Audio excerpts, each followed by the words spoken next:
زندگی میں ہم سبھی یہ چاہتے ہیں کہ ہماری مشکلیں، مصیبتیں، پریشانیاں سب دور ہو جائیں اور ہماری زندگی میں خوشحالی آ جائے۔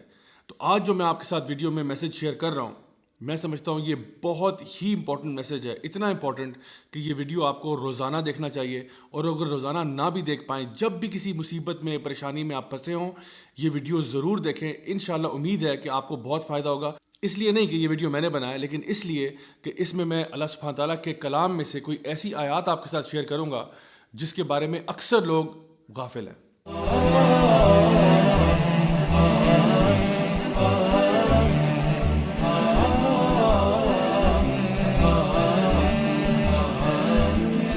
السلام علیکم ورحمۃ اللہ وبرکاتہ۔ My dear brothers and sisters, سب سے پہلا سوال آج کا یہ ہے کہ اصل میں ہم خوشی کس چیز کو کہتے ہیں؟ اس کے بارے میں سوشل سائنٹسٹ نے کافی ڈیبیٹ کی کہ اصل میں خوشی ہوتی کیا ہے، لیکن اگر اس پوری بحث کا اگر آپ سمرائزیشن دیکھنا چاہیں تو وہ یہ ہے کہ خوشی کہتے ہیں جب کوئی بھی کام آپ کی مرضی کے مطابق ہوتا ہے تو انسان کو خوشی ہو جاتی ہے۔ فار ایگزامپل، ایک بچہ کسی اسکول میں داخلہ لینا چاہتا تھا، وہاں پہ داخلہ ہو گیا، وہ خوش ہو گیا۔ وہ رات کو چاکلیٹ کھانا چاہتا تھا، ماں نے چاکلیٹ دے دی، وہ خوش ہو گیا۔ فیوچر میں جا کے جہاں وہ شادی کرنا چاہتا تھا وہاں اس کی شادی ہو گئی تو وہ خوش ہو گیا۔ جس جگہ پر نوکری کرنا چاہتا تھا وہاں نوکری مل گئی تو وہ خوش ہو گیا۔ یعنی کہ جب چیزیں ہماری مرضی کے مطابق ہوتی ہیں تو ہمیں خوشی مل جاتی ہے، اور جب ہماری مرضی کے مطابق چیزیں نہیں ہوتی تو ہم اداس ہو جاتے ہیں۔ اب سوال یہ ہے کہ کیا ایسا ہوگا کہ آپ کی زندگی میں سارے کام جو ہوں گے وہ آپ کی مرضی کے مطابق ہوں گے؟ اللہ سبحانہ تعالیٰ سورہ یونس سورہ نمبر 10 آیت نمبر 62 میں ایک بہت ہی زبردست بات ارشاد فرماتے ہیں۔ اللہ تعالیٰ فرماتے ہیں الا ان اولیاء اللہ لا خوف علیہم ولا هم یحزنون۔ یقیناً جو اللہ کے ولی ہوتے ہیں، جو اللہ کے دوست ہوتے ہیں، جو اللہ کے پیارے ہوتے ہیں، ان کی دو خصوصیات ہیں جن کا ذکر اللہ سبحانہ تعالیٰ کر رہے ہیں۔ یعنی کہ ایک تو کہا گیا کہ لا خوف علیہم، کہ ان کو خوف نہیں ہوتا، اور دوسرا ان کو غم نہیں ہوتا۔ تو یاد رکھیے ایک بات کہ خوف ہمیشہ فیوچر کی چیزوں کا ہوتا ہے اور غم ہمیشہ پاسٹ کی چیزوں کا ہوتا ہے۔ یعنی خوف ہمیشہ اس چیز کا ہوتا ہے جو ابھی ہوئی نہیں ہوتی۔ مثلا مجھے ایک جنگلی جانور کاٹ جائے گا، مجھے خدا نخواستہ کرونا وائرس ہو جائے گا، میں امتحان میں فیل ہو جاؤں گا، مجھے نوکری نہیں ملے گی۔ یہ سارے خوف ہیں جن کا تعلق مستقبل کے ساتھ ہے۔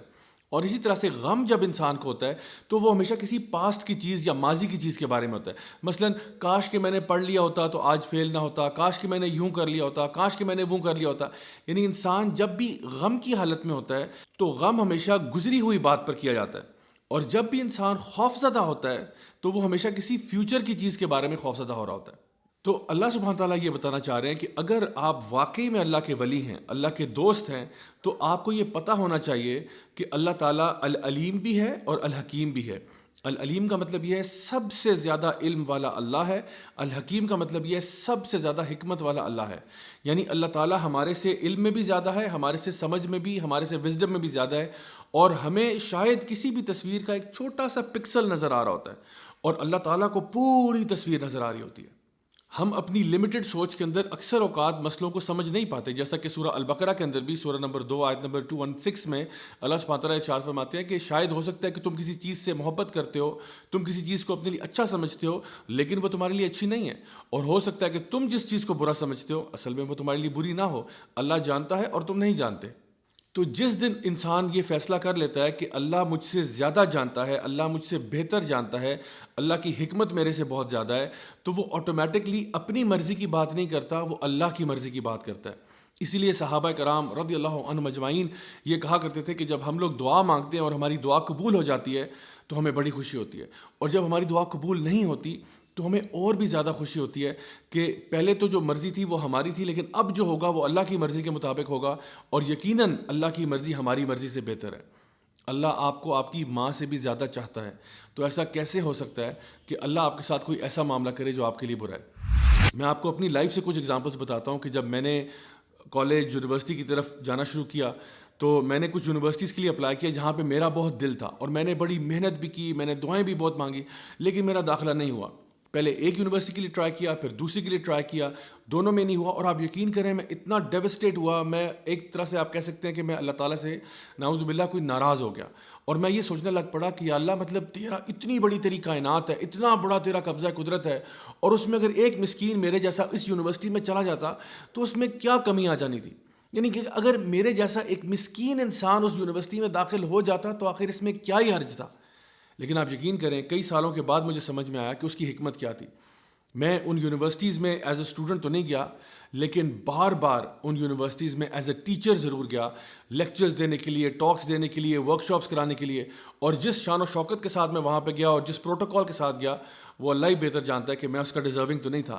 لیکن میں نے بعد میں جب اس کے بارے میں غور کیا اور سوچا تو یہ خیال آیا کہ واقعی میں اس ٹائم پہ جو سوچتا تھا، اللہ کا پلان میرے پلان سے کروڑوں گنا بہتر تھا. اور ایک دفعہ ایسا بھی ہوا کہ میرا پاؤں جو ہے وہ 4 جگہ سے ٹوٹ گیا، اور وہ اسی طرح سے میں سوچتا تھا اس کے بارے میں کہ آخر اس میں کیا حکمت ہو سکتی ہے. مطلب نارمل میری روٹین چل رہی ہے، لوگوں کو پڑھانے کا سلسلہ چل رہا ہے، پڑھنے کا سلسلہ چل رہا ہے، تو یہ جو میرا پاؤں ٹوٹا ہے، کیا یہ ضروری تھا؟ کیا یہ ضروری تھا کہ یہ واقعہ پیش آتا؟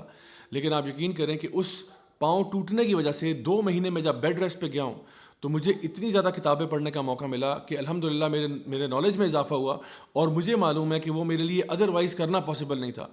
سو اگر آپ مجھ سے پوچھیں تو وہ 2 مہینے جو تھے میرے بیڈ ریسٹ پہ، they were some of the best months of my life.